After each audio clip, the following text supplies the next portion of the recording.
મારું નામ દિનેશ પટેલ.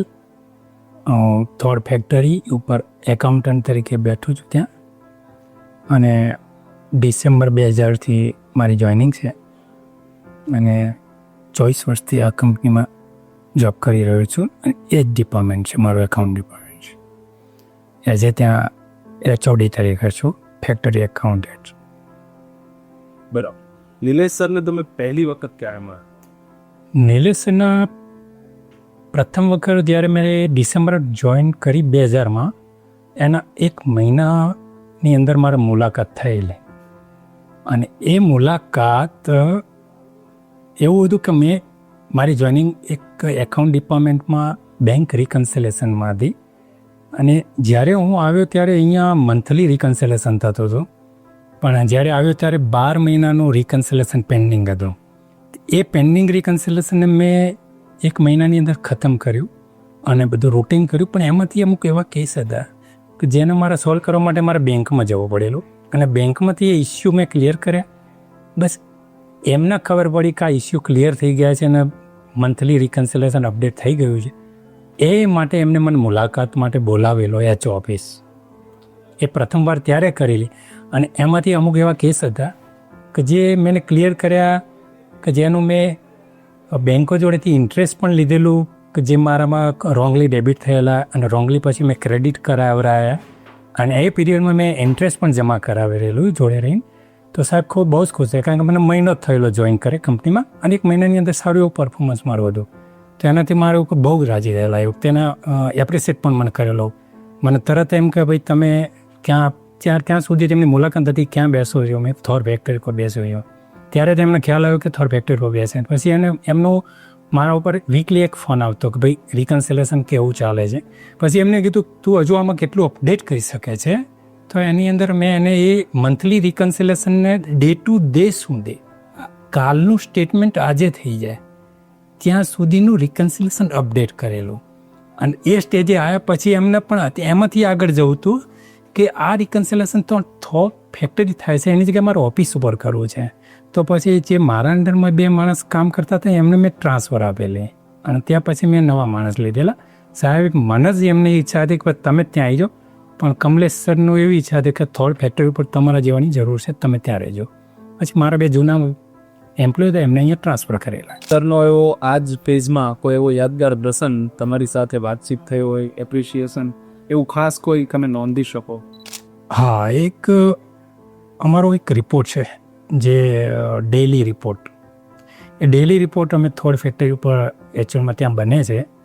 અને એ રિપોર્ટ મેં બનાવેલો, અને એમાં એક સ્ટોક રિલેટેડ એવું છે કે એમને એ રિપોર્ટ એમને જોયા પછી ખુશ થયેલા. કે આ રિપોર્ટ જે એમને જોઈતો હતો એ રીતનો જ રિપોર્ટ હતો, કે જે અનસોલ્ડ અને સોલ્ડ, એટલે એક વેપારની ભાષામાં મારે કેટલું લેવું પડશે બજારમાંથી, કેટલું વેચવું પડશે, એનું એક ગણિત છે જે એક રિપોર્ટ ઉપરથી નીકળતું હતું.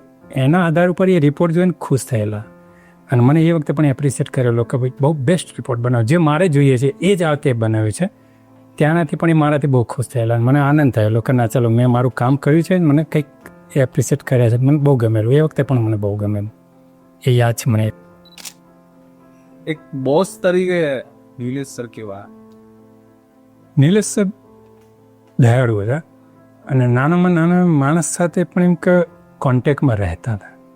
એટલે મારા વિચારું કે એમની સાથે કે એમની સામે જવાનું હોય, કોઈ જ તકલીફ ન હોય, બિંદાસ તમને કોઈની એપોઇન્ટમેન્ટની પણ ના જરૂર પડે, તમે જઈ શકો. અને કીધેલું જ છે કે ભાઈ તમે આવી શકો છો મારી જોડે, ક્યારેય કોઈ એપોઇન્ટમેન્ટ, એમ્પ્લોયને એપોઇન્ટમેન્ટની જરૂર નથી. કોઈ પાર્ટી, કસ્ટમર કે વેન્ડર નથી, તમે એમ્પ્લોય છો. તમે ગમે ત્યારે આવી શકો છો મારી સામે અને વાત કરી શકો છો. અને બધી જ વાતને સાંભળે, બધી જ, કોઈ પણ વાત. અમે કદાચ સમજવામાં ભૂલ હોય ત્યાં સમજાવે કે નહીં દિનેશ એ આ રીતે હોય, ઓકે સાહેબ કદાચ મારી પણ ભૂલ થાય, પણ એ સમજાવે. અને એ એટલી બેસ્ટ રીતે સમજાવે કે આપણને લાગે જ નહીં એક બોસ છે. એટલે બહુ એમ કે દયાળુ અને બહુ નિડર બોસ, સરસ એમ કે કહી શકાય કે બહુ દયાળુ બોસ હતા, કે અમે એમની સાથે વાત કરવા મને કોઈ તકલીફ નથી પડતી. એમની સાથેની કોઈ એવી સ્પેશિયલ યાદો હોય કે જે તમે અજીબ આગળતાઓને. એ સ્વસ્થતામાં બહુ માનતા. ફેક્ટરી પર જ્યારે પણ આવે ત્યારે એમનો મેઇન એક રાઉન્ડમાં જાય તો એમને સ્વચ્છતાનું અભિયાન તો એ સ્વચ્છતા એટલે જબરદસ્ત.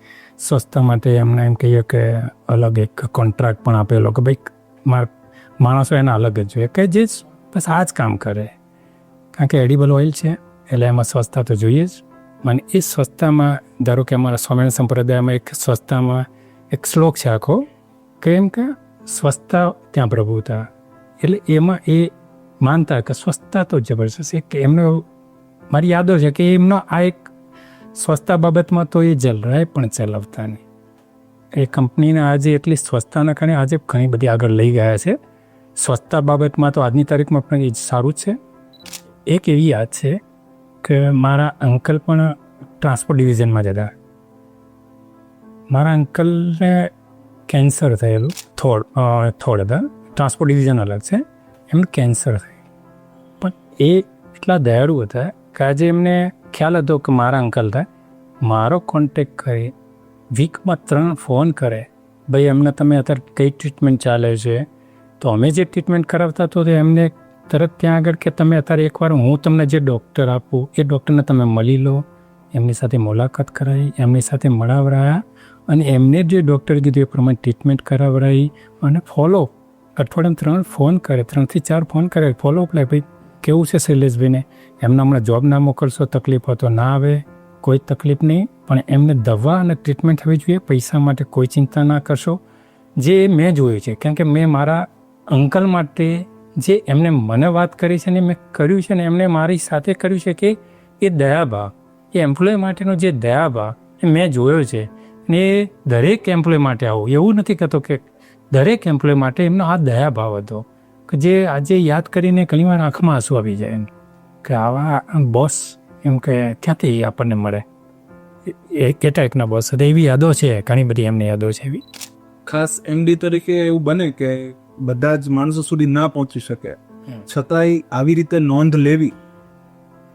એમ કહું કે નાનામાં નાનો માણસ કોઈ પણ, ધારો કે કોઈ પણ ડિપાર્ટમેન્ટનો કોઈ પણ માણસ કંઈ તકલીફ છે તો વાય એચઓડીથી એમના જોડે તો વાત જવાની જ છે. પણ એ એમ્પ્લોયને કોઈ તકલીફ ના પડે એટલે એચઓડીના કોન્ટેક્ટમાં રહીને પણ એનું કામ થતું જ હોય છે અને કરતા જ આવ્યા છે અને કરતા જ હતા. જેમ કે એમ્પ્લોય માટે તો સવાલ જ નથી કે મારા અંકલ જ્યારે એમના સમાચાર મળેલા અને હું એ દિવસે સન્ડે હતો, હું ઘરે હતો પણ એ જોબ ઉપર હતા, પણ જ્યારે સાંજે આવ્યા ત્યારે મને પણ એમ થયું કે આ સમાચાર સાંભળીને મેં મારા કાકાને મળવા ગયો. મારા અંકલે મને કીધું મારો ભગવાન જતો રહ્યો, કેમ મારો ભગવાન જતો રહ્યો, કે રડી ગયેલા. એ મેં જોયું છે એમને કે રડી ગયા તેમ કે મારો ભગવાન જતો રહ્યો. એ એટલો લગાવ. અને એવું નહીં મારા અંકલ, હોલ એમ્પ્લોય બધા જ એમ્પ્લોય એટલો જ એમનો પ્રેમ, એટલો જ એમને યાદ કરે છે. અહીંયા ઓફિસમાં હોય એ એમ્પ્લોય સાથે તો એમને દરરોજ મળવાનું થતું. તમે તો પ્લાન્ટ ઉપર છો, તમે જે વાત કરી કે મહિને એક વખત કદાચ ત્યાં દર ગુરુવારે આવતા હતા, પણ મુલાકાત મંથલી એક જ વાર થાય. પણ જે રિકન્સિલેશન જ્યારે મારું શરૂઆતનો પિરિયડ હતું ને ત્યારે વીકલી એક ફોન એમનો આપતો હતો ભાઈ રિકન્સિલેશન, કારણ કે એક 12 મહિનાથી જે કામ અટક્યું છે ને એના રૂટીન થઈ ગયું ને એટલે એમને થોડો ઇન્ટરેસ્ટ વધુ હતો કે ભાઈ હવે આ રૂટીન જ રહેવું જોઈએ કે આમાં કાંઈ ડિસ્ટર્બ ના થાય. માટે એટલું ધ્યાન રાખીને ફોન કરતા. પછી તો મંથલી એકાદ વાર મુલાકાત થતી. પ્લાન્ટ વિશે થોડીક વાત કરો. એ પ્લાન્ટ એમણે કઈ રીતે એમનો પ્રોજેક્ટ એમણે જોડ્યો હતો, કેવી રીતે એમને બનાવડાયો, શું એમને બારીકાઈથી માઇક્રો પ્લાનિંગ કર્યું? પહેલાં તો પ્લાન્ટ આપણો એમ કહી કે બહુ નાનો હતો, પણ છે જ્યારે એમનો એક ઉત્સાહ હતો કે કોઈ પણ કામ ચાલે છે તો અપડેટ મશીનરી, ધારો કે ખ્યાલ આવે કે હવે અપડેટ આવ્યું તો તરત ચેન્જ. પ્લાન્ટ ધારો કે તમને એક ઉદાહરણ તરીકે અમારો એક બોક્સ પ્લાન્ટ હતો અને બોક્સ પ્લાન્ટ જ્યારે સમયની સાથે મશીનરી અપડેટ આવે. હવે અમે તો કેમ અમે બોક્સ પ્લાન્ટ બનાવ્યો તો અમારે બહારથી ના ખરીદવો પડે, અમે જાતે બનાવતા હતા. પણ જ્યારે અપડેટ મશીનરી આવી એટલે તરત એમને ખ્યાલ આવ્યો કે હવે આપણે અપડેટ પ્રમાણે ચાલવું પડશે, મશીનરી બદલવી પડે. તો ચલો આપણે કે આ મશીનરી નથી બદલવી, આપણે બહારથી પરચેસ કરી લઈશું. ચલો મશીનરી બોક્સ પ્લાન્ટ બંધ કર્યો, બહારથી લાવવા માંડ્યા. પણ જે રિક્વાયર, ધારો કે ઓઇલ તો બહારથી લાવવાનું નથી, એ તો આપણો મેઇન પ્રોડક્ટ છે ને આપણે બનાવવા માટે તો રિફાઇનરી નાખી છે. તો ત્યાં અપડેટ જે પ્લાન્ટ નવો એમને લાગ્યો કે આ અપડેટ છે, તરત નવો લીધો છે અને બનાવ્યો છે અને એ પ્રમાણે આજે 1300 ટન મેટ્રિક ટનની આજે કેપેસિટી થઈ ગઈ છે અને એ રીતે એમને પ્લાન્ટને ઘણું બધું એમ કે આજે અમારું એક જ ગોડાઉન હતું, એ ગોડાઉનમાં સ્મોલ પેક ને બલ્ક પેક બંને થતું હતું. આજે એમાં પણ નહોતા પહોંચી વળતા તો એમને લાગ્યું કે બીજું જરૂર પડશે તો બીજું મોટું ગોડાઉન બનાવી દીધું. એટલે જેટલી વાર કંપનીમાં રાઉન્ડ મારે એટલી વાર કંઈક નવું એમના દિમાગમાં આવી જ જાય કે આપણે આ જરૂર પડશે ને આપણે બનાવવું પડશે. એટલા અગાઉથી એમને ખ્યાલ આવી જતો કે આપણું પ્રોડક્શન વધતું જાય છે, આપણું કન્ઝમ્પશન વધતું, સેલ્સ વધતું જાય છે તો આપણે આ જરૂર પડવાની છે. એડવાન્સમાં નવું એમ કે પ્રોજેક્ટ નવા ચાલુ જ રહેતા હતા. નિલેશ સર કંપનીને કયા વિઝનથી જોતા? એઝ એ ફેમિલી, કંપની એક ફેમિલી છે. એઝ એ ફેમિલી દરેક માટે એમ પ્રેમાળ હતા, એટલે દરેક એમ્પ્લોય માટે એઝ એ ફેમિલી મેમ્બર છે દરેક, એ રીતે જ જોતા હતા. એમનો કોઈ એવો ગોલ કે જ્યાં અહીંયા પહોંચવું છે, અહીંયા સુધી? એમનો ગોલ એક હતો કે 5000 એમ્પ્લોયનો, એમ કંઈ એવું જે, હા અમે ડાયરેક્ટ નથી સાંભળ્યું પણ જે જૂના એમ્પ્લોય વાતો કરે કે 5000 એમ્પ્લોયને એક જોબ આપવી, એવો એમનો એક જે અમને જૂના માણસો કહેતા કે આમાં એમનો ગોલ છે કે 5000 એમ્પ્લોયને જોબ આપવી એમ. જે આજે અમે 1000 તો જોબ આપતા છે, 1000 તો છે એમ. એટલે બીજા કદાચ કોઈ એમ્પ્લોયની વાત કરીએ તો એમનો ગોલ એવો હોય કે આટલા આંકડા સુધી પહોંચવું, પણ સર અલગ એટલા માટે તો સર એ જોબ માણસોને પરિવાર એ પરિવાર તરીકે જોતા હતા. એટલે એ કંપનીના આગળ તો ખરી પણ માણસોને જોબ આપવી, માણસોને એમ કે દરેકને મદદ કરી, એ ભાવ હતો એમનો. એ ભાવથી એમ કે એ રીતે જોતા હતા. સરની સાહસિક વૃત્તિ વિશે કંઈક એવો પ્રશ્ન? અને સાહસિક વૃત્તિ તો જબરજસ્ત હતી, કારણ કે નિડર હતા દરેક ડિસિઝનમાં. આજે હું મારી લાઈફમાં એમ કે અમને પણ જ્યારે કંઈ કર્મ પર ચર્ચા કરીને કંઈ હોય તો અમે એ વિચારીને અમે અમારું જીવનમાં અમે કરી શકીએ છીએ કે સાહેબ આટલો મોટો બિઝનેસને, આટલા નાના મોટા પ્રોબ્લેમોને પણ એ છતાં પણ સારી રીતે હસતા જોવે છે અને કરી રહ્યા છે.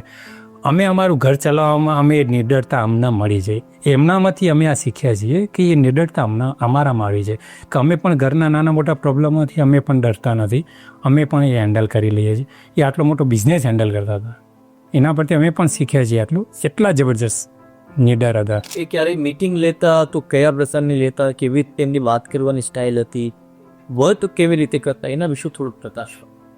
વર્કમાં ધારો કે સમજી લો કોઈ સ્ટોરના રિલેટેડ હોય કે ગોડાઉન રિલેટેડ હોય, દરેક વ્યક્તિ સાથે જ્યારે વાત કરે ત્યારે બહુ સરળતાથી માણસને સાથે બોલાવવાનો, કેબિનમાં બેસાડવાનો અને દરેક ઇસ્યુના સામે બધા જ ગોડાઉનવાળો પણ હોય, ઇલેક્ટ્રિકવાળો પણ, સાથે કોઈ ઇસ્યુના બધાની સામે ક્લિયર કરાવવાના. જેની જવાબદારી ભાઈ તારે કરી જ લેવાનું, તારામાં આવે તારે જોઈ લેવાનું અને કરાવતા બિંદાસ અને સારી રીતે. અને એ સમજાવે હતા પાછા કે જો આપણે તમારે એક પણના કારણે કામ ઊભું રહેશે તો કામ આપણું અટકશે. એના કારણે પછી સ્ટોરવાળાનો કોઈ ઇસ્યુ ના કહેવાય. જો ઇલેક્ટ્રિકના કારણે ઊભું રહ્યું તો ઇલેક્ટ્રિક હોય, સ્ટોરનું મટીરિયલ સ્ટોરવાળો તો ઇલેક્ટ્રિકના કારણે ઊભું રહ્યું છે તે આગળ નહીં કરી શકે. કન્ઝમ્પશન કરવાવાળો, ફિલિંગ ગોડાઉનવાળો છે તે કંઈ ઇલેક્ટ્રિકના કારણે હશે તો એ પણ નહીં કરી કે જેનું જે કામ છે એ થઈ જ જવું જોઈએ અને કરતા અને ફોલોઅપ પણ લેતા અને દરેક સાથે ભાષામજીકથી વાત પણ કરતા. એવું પણ નહીં ભાઈ હા થઈ જ જવું જોઈએ એમ કે એ રીતે હસતા પણ એ કામ લેતા. એ એક એમનામાં એક ખૂબી હતી કે દરેક માણસ સાથે એમ મજાકમાં પણ કામ લેતા આવડતું એમને, મજાક મસ્તી પણ કરતા. એટલે માસ્ટર પ્લાન ઓલરેડી એમના મગજમાં પહેલેથી જ હતો? હા, માસ્ટર પ્લાન તો પહેલેથી એમનું વિઝન હતું આવડું મોટું કંપનીનું આગળ વધારવી. આજે કંપની જ નથી, એ કંપની જ્યારે અમે બહાર જોબ વર્ક કરાવતા હતા, અમે જ્યારે બહાર જોબ વર્ક કરાવતા હતા, એ જોબ વર્ક કરાવવાનું પાછળ અમે બહાર ક્યારે જોબ વર્ક કરતા, એમનું વિઝન હતું મારા કંપની બનાવી છે પણ ફર્સ્ટ જોબ વર્ક. અત્યારે હાલમાં આપણે વેફરમાં શું કરી રહ્યા છીએ, અત્યારે વેફરનો પ્લાન નથી, આપણે એ વેફરને અત્યારે બહાર જોબ વર્ક કરાવીએ છીએ.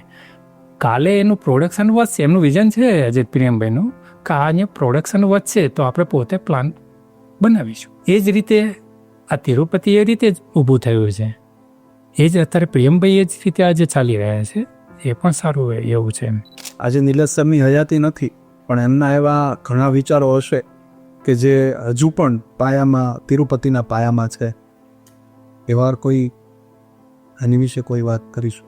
એમના વિચારો તો એડિબલ ઓઇલ એટલે નિલેશ છે. ગુજરાતની અંદર તો એડિબલ ઓઇલ આવે એટલે કોઈ પણ વેપારી હોય કે ગમે તે નિલેશ સર જ યાદ આવે એમ કે ભાઈ ઓઇલ એટલે એડિબલ ઓઇલ. ગુજરાતમાં તો સવાલ જ નહીં, આપણું માર્કેટ એટલું જબરજસ્ત 70% માર્કેટ છે. એટલે ઓઇલ બાબતમાં તો એમનું નામ છે જ અને એ રહેવાનું જ છે. એ ક્યારે નહીં જાય, એ નામ ક્યારે નહીં જાય અને એ આગળ પણ ચાલુ રહેશે અથવા એમનું ઓઇલમાં તો. તમે કંપનીને એક આટલા લાંબા સમયથી જોઈ છે, કંપનીમાં નિલેશ સરે કેવા કેવા બદલાવ કર્યા, તમે શું નિરીક્ષણ? નિરીક્ષણમાં સાહેબે બદલાવમાં તો એક તો ડિસિપ્લિનમાં રહેવું, સ્વચ્છતા રાખવી, દરેક નાનામાં નાના માણસ સાથે એક સારો વ્યવહાર કરવો, દરેક એચઓડીએ પણ એમના માણસો સાથે સારો વ્યવહાર કરવો, એક પણ માણસને અન્યાય ના થાય, કોઈની સાથે કંઈ ખોટું ના થાય, દરેકનું ધ્યાન રાખવું, આ દરેક વસ્તુને ડીપમાં જોતા એમ કોઈને પણ અન્યાય ના થાય. એ કંઈ પણ કામ હોય બધા કામમાં એમ કોઈને તકલીફ ના થાય એવું છેક સુધી નીચે સુધી જોતા અને દરેકના કોન્ટેક્ટમાં રહેતા. એવું કોઈ ઉદાહરણ, કદાચ કોઈ નાનો માણસ હોય, નાનો એકલો હોય અને એવું ક્યાંક અહિત થતું હોય ને ત્યાં એ આવીને ઊભા રહ્યા, એવું કોઈ ઉદાહરણ કે એમના સુધી વાત પહોંચી એમને સીધું જ જેનું નિરાકરણ આપ્યું કંઈ? એવું તો આમ કહી શકાય કે એવું તો ડાયરેક્ટ એવું મારા નોલેજમાં નથી, પણ મારું મેં અંકલની વાત કરી, મારા અંકલની, કે એમના તકલીફ હતી તો ડાયરેક્ટ એ જ કોન્ટેક્ટમાં રહેતા હતા. હજી તો એચઓડીના પોસ્ટ ઉપર હતા, ચલો કે ડાયરેક્ટ ટચમાં હતા, પણ એનાથી નાના માણસ હશે તો એચઓડીના ટચમાં રહીને પણ એમને કામ કર્યા જ છે.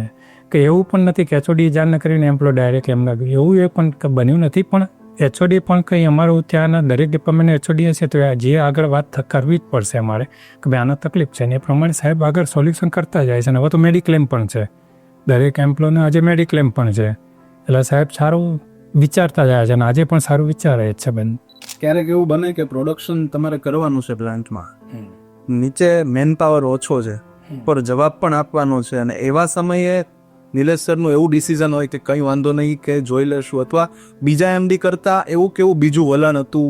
કોઈક વખત ઘણી વખત આવું થયું હોત. એ તમને કહી દઉં તો આપણે કોરોનાની અંદર આપણે ડિસ્પેચ વધી ગયું. કેમ? કારણ કે કોરોનામાં બધું બંધ થવા માંડ્યું.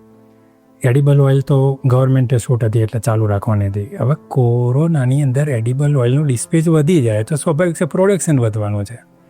પ્રોડક્શન વધે, હવે માણસો આવે નહીં તો પ્રોડક્શન કેવી રીતે કરવું, ડિસ્પેચ કેવી રીતે કરવું?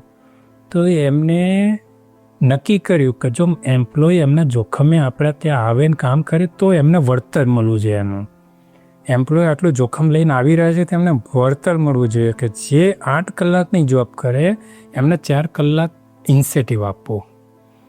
એ ઇન્સેન્ટિવ આપીને એ જે કોરોનાની અંદર જે કામ કર્યું છે અને દરેક માણસોને ઇન્સેન્ટિવ આપીને પણ બોલાય છે. 4 કલાક કામ કર્યું તો એને 2 કલાક, 8 કલાક કર્યું તો એને 4 કલાક, દરેક વ્યક્તિને. અને એ પણ જેને ધારો કે 12 કલાક કામ કર્યું છે તો 12 કલાકની સામે 6 કલાક આપ્યા છે. 4 કલાક ઇન્સેન્ટિવનું, બીજું 2 કલાક ઓવર ટાઈમનું ઇન્સેન્ટિવ એ પણ આપ્યું છે. એટલે આટલા રાજી કરીને, કારણ કે જોખમ એમ્પ્લોય પોતાના જોખમે આવતા હતા, માટે સાહેબે પણ એટલું જ વિચાર્યું છે, આટલું ધ્યાન રાખ્યું છે. અને બેસ્ટ તમે જોવો તો કોરોનાની અંદર 4 મહિના જે છે, 4-5 મહિના બહુ જબરજસ્ત ડિસ્પેચ થયેલો. માટે આવું પણ એક આવા ડિસિઝન લેતા કે નહીં ભાઈ આ જગ્યાએ આમ કરવું જ પડશે તો જ આપણે આ કામમાં પણ પહોંચી વળીશું ને એ લોકો એમ્પ્લોય પણ ખુશીથી કામ કરી શકશે. એટલે આટલા ડિસિઝનો એ લઈ લેતા આવા ટાઈમે. નિલેશ સરની તમે સાહસી વૃત્તિની પણ વાત કરી અત્યારે, કે ખરેખર કોઈ બીજા એમડી માટે આ અઘરું બને તો ન પણ કરે. આટલા બધા એમ્પ્લોય હોય, પ્લાન્ટ ચાલુ રાખવાનું હોય, કે આટલું ડિસિઝન લેવું એટલે કેટલું થાય? ઇન્સેન્ટિવ એટલે એક બહુ નાની વસ્તુ, અને માર્કેટમાં પણ ઊભું રહેવાનું. અત્યારે આવી હરીફાઈ છે તો સ્પર્ધકોને નિલેશ સર કેવી રીતે જોતા? સ્પર્ધકોને એમનો એક જ ગોલ હતો. સ્પર્ધકોમાં એમના એક જ ગોલ કે ક્વોલિટી આપો, ક્વોન્ટિટી, ક્વોલિટી. ક્વોલિટીમાં ક્યારેય મનમાની નથી કરી. જે કેમિકલ ક્વોલિટીમાં યુઝ થવા જોઈએ એમાં સહેજ પણ એમ કે ચલવાનું નહીં. એટલે ક્વોલિટીને પ્રાયોરિટી આપતા અને ક્વોલિટી હશે તો આપણું તેલ વેચાવાનું જ છે. આપણે બજારમાં ટકી જ રહીશું આપણી સારી ક્વોલિટી હશે તો. માટે એ જગ્યાએ તો ક્વોલિટી બેસ્ટ આપી છે એટલે આપણે માર્કેટમાં આજ સુધી ટકી રહ્યા છીએ અને હજુ પણ ટકી રહીશું. ચાલુ પ્લાન્ટે કોઈક વખત એવું થાય કે પ્રોડક્શન ચાલુ છે, આગળ ઓર્ડર પણ છે, પણ ચાલુ પ્લાન્ટે આ તો મશીન છે, મશીન બંધ થઈ ગયું હોય અને પ્રોડક્શનને વધારે ઇફેક્ટ આવશે એવું લાગે, છતાંય ત્યારે એવું ડિસિઝન લીધું હોય, તમારી સાથે કોઈ વાતચીત, એવો પ્રસંગ? જ્યારે પણ અમારા પ્લાન્ટમાં કોઈ આ રીતે પ્રોબ્લેમ આવે ને ત્યારે આપણો એક પ્લાન્ટ તો છે નહીં. આપણે સિદ્ધથી પણ જોબ કરીએ છીએ, રાજકોટ પણ કરીએ છીએ, અકોલા આપણો પ્લાન્ટ છે. તરત ત્યાંથી પ્લાન્ટ ચાલુ, ત્યાં 24 કલાક પ્લાન્ટ ચાલુ રાખે ને ત્યાંથી રિફાઇન અહીંયા ટ્રાન્સફર કરાવે. આપણું કામ ઊભું નહીં રહે. ત્યાં તકલીફ આવી તો અહીંથી ટ્રાન્સફર થશે, આપણું કામ ઊભું નહીં રહે. અને એ તો એ સાહેબને પણ ખબર છે કે નીચેનો સ્ટાફ એ રીતે એક્ટિવ જ છે અને સાહેબને ખ્યાલ જ છે કે એ રીતે આવું કહીએ છે એ તકલીફ નથી જ પડતી. અને આપણે સ્ટોક પણ હોય છે, એવું પણ નથી હોતું. આપણો સ્ટોક પણ હોય છે કે જે ખરાબી આવી હતી તો જે એના 1 દિવસમાં 24 કલાકમાં 2 દિવસમાં ક્લિયર થઈ જાય ત્યાં સુધી આપણો સ્ટોક તો એટલો હોય છે. અમે તમારી સાથેના અને હાલમાં પણ કામ કરતા બધા કર્મચારીઓ માટે એનકેર એટલે બીજા કરતા અલગ અથવા તો કેવી કંપની છે? હું તો એમ કે મારું એમ કહીએ ને કે હું મારી પોતાની જ કંપની હોય ને, હું એ રીતે જોઉં છું.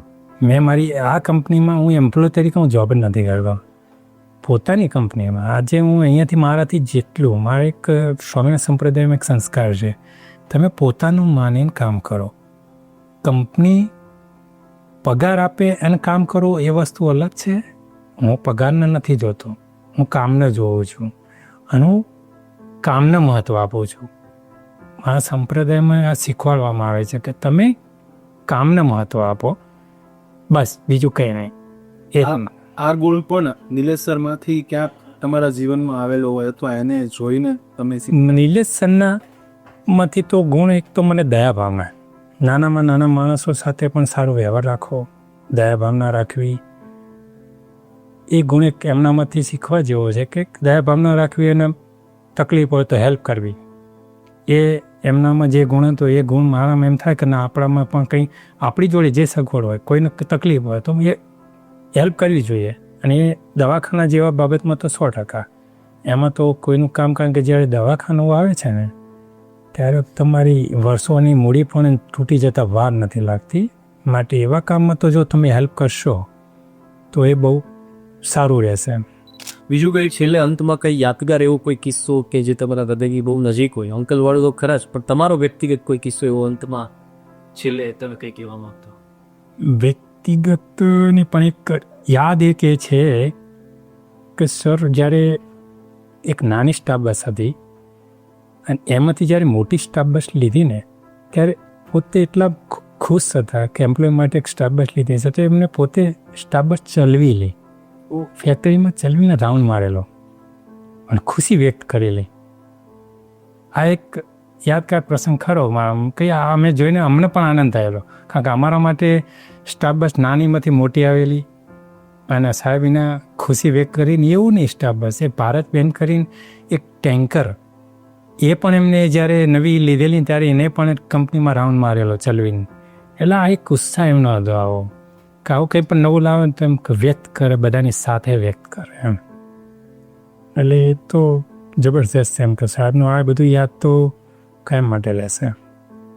કોઈ એવો ગુણ કે તમે આજે પણ જીવનમાં એને ધ્યેય માનીને ચાલતા હો નિલેશ સરમાંથી શીખી? એમનું એક તો નિડરતા, કે ડિસિઝન પાવર, ડિસિપ્લિન, દયા ભાવના, આ બધા ગુણ એમનામાંથી એમ થાય કે ના, બધા ગુણ જીવનમાં હોવા જોઈએ. ભલે આપણે ગમે ત્યાં આધારે છીએ પણ આ ગુણ તો હોવા જોઈએ જીવનમાં. આપણે તમારું પોતાનું ફેમિલી અને આપણું ઘર ચલાવવામાં પણ આ કામના જ છે, એટલા જરૂરી, જીવનમાં પણ જરૂરી છે. આ બધા ગુણ તો અમે આજે પણ અમે ઉતારેલા છીએ.